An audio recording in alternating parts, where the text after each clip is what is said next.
کہ اللہ تعالیٰ خود اپنے ایک ہونے کی گواہی دیتا ہے اور فرماتا ہے شہید اللہ لا الہ الا ہو، میں گواہی دیتا ہوں کہ اللہ ایک ہی ہے، یعنی میں ایک ہی ہوں۔ اور اللہ تعالیٰ نے صرف اکیلے ہی گواہی نہیں دی بلکہ اپنے ساتھ میں اپنی گواہی کے لیے اور فرشتوں کو مقرر فرمایا، علماء کرام کو مقرر فرمایا۔ اللہ تعالیٰ فرماتا ہے شہید اللہ انہ لا الہ الا ہو والملائکۃ واولی العلم قائما بالقسط۔ اللہ تعالیٰ فرماتا ہے اللہ ایک ہے اور اس کے گواہ صرف اللہ تعالیٰ ہی نہیں ہے بلکہ فرشتے بھی ہیں، علماء کرام بھی ہیں۔ معلوم ہوتا ہے علم دین کی دولت، ہدایت کا راستہ کسی مالدار سے نہیں ملتا ہے، کسی مالدار سے نہیں ملتا ہے، کسی دیندار کسی مالدار سے نہیں ملتا ہے۔ علم دین کا راستہ، ہدایت کا راستہ کسی ڈاکٹر سے نہیں ملتا ہے، کسی انجینئر کے در سے نہیں ملتا ہے، کسی وکیل کے در سے نہیں ملتا ہے، کسی مالدار کے در سے نہیں ملتا ہے،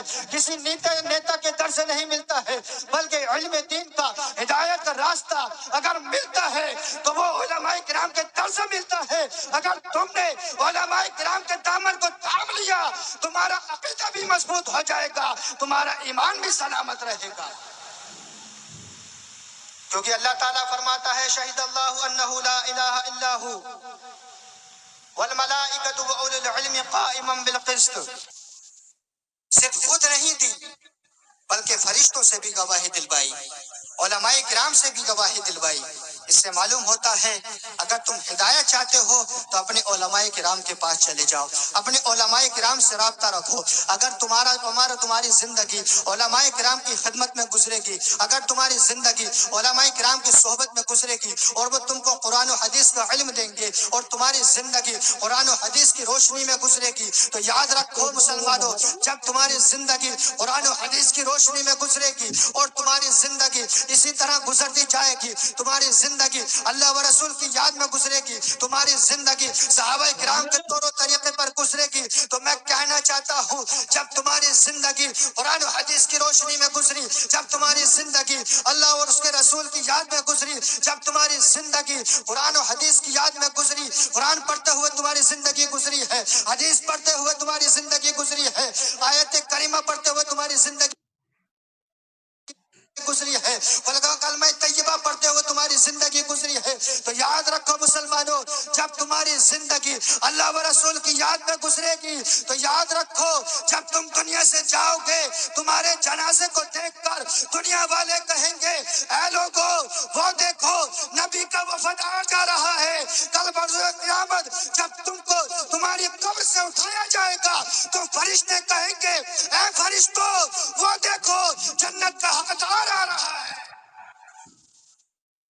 لیکن یہ تبھی ہوگا جب تمہاری زندگی قرآن و حدیث کی روشنی میں گزرے گی،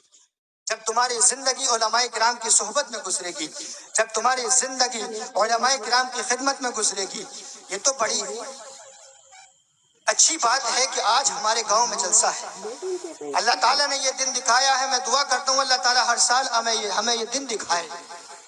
حضرات محترم، آپ کیا جانتے ہیں کہ علم دین کی اہمیت کیا ہے؟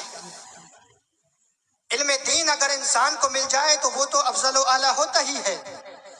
اگر علم دین کی دولت اگر جانوروں کو مل جائے تو اللہ تعالیٰ ان کو بھی بلند مقام عطا فرماتا ہے۔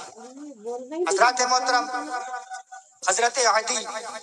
جو حاتم طائی کے صاحبزادے ہیں، صحابی رسول ہیں، حضرت عدی صحابی رسول گزرے ہیں، اور آپ حاتم طائی کے بارے میں تو جانتے ہی ہیں کہ وہ بہت بڑا سخی تھا، لیکن کتنا بھی بڑا سخی کیوں نہ ہو اس کی صحابت میری آقا صلی اللہ تعالیٰ علیہ وسلم کی صحابت کے پاسر برابر بھی نہیں، اس لیے کہ میری آقا سے بڑا کون سخی ہو سکتا ہے۔ حضرات محترم، حضرت عدی رسول پاک صلی اللہ تعالیٰ علیہ وسلم کی بارگاہ میں آتے ہیں، آنے کے بعد میں عرض کرتے ہیں یا رسول اللہ صلی اللہ تعالیٰ علیہ وسلم،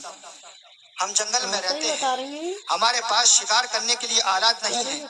ہمارے پاس شکار کرنے کے لیے آلات نہیں ہیں، ہمارے پاس چاقو نہیں ہے، ہمارے پاس جو ہے تلوار نہیں ہے، ہمارے پاس کوئی ایسی چیز نہیں ہے کہ جس کی وجہ سے ہم شکار کر سکیں، لیکن ہمارے پاس کتے ہیں، ہم ان کو چھوڑ دیتے ہیں شکار کے لیے، تو کیا ان کا شکار ہمارے لیے حلال ہے؟ آپ مسئلہ سمجھ لیجئے، مسئلہ یہ ہے کہ اگر شکاری کتا ہو اور اس پر آپ نے جو ہے اس کو بسم اللہ پڑھ کے چھوڑا ہو، تو اس کی وجہ سے یعنی اگر وہ کسی جانور کا حلال جانور کا شکار کر لیتا ہے تو اللہ تعالیٰ اس کے ذبیحہ کو یعنی اس کے شکار کو جو ہے حلال فرما دیتا ہے، لیکن اگر آپ نے اس کو بغیر بسم اللہ کے چھوڑا ہے تو وہ جانور حرام رہتا ہے۔ آقا فرماتے ہیں اگر تمہارے پاس چھری نہیں ہے تو کوئی بات نہیں، تمہارے پاس چاقو نہیں ہے تو کوئی بات نہیں، تمہارے پاس تلوار نہیں ہے تو کوئی بات نہیں، تمہارے پاس کتے ہیں، آقا فرماتے ہیں اذا ذکرتم بسم اللہ علیہ فکلوہ، آقا فرماتے ہیں کہ جب تم ان کتوں پر ان کو سکھانے کے بعد میں، ان کو تربیت دینے کے بعد میں، ان کتوں کو جب تم اللہ کے نام کے ساتھ میں چھوڑ دیتے ہو یعنی بسم اللہ پڑھ کر چھوڑ دیتے ہو، اور جب تمہارے لیے حلال ہوگا، اور اگر فرماتے ہیں اگر تمہارے پاس میں دو کتے شکار یافتہ ہیں، وہ تو اگر تمہارے پاس میں دو کتے تربیت یافتہ ہیں، ان کو علم دین دیا گیا ہے، ان کو یہ دیا گیا ہے کہ ان کو دین کا علم ہے، تو آقا فرماتے ہیں اور تمہارے پاس میں دو کتے ایسے ہیں کہ جن کو علم دین نہیں دیا گیا ہے یعنی ان کی تربیت نہیں کی گئی ہے، اللہ اکبر، فرماتے ہیں وہ دو کتے جن کو تربیت دی گئی ہے اگر وہ شکار کریں تو رسالت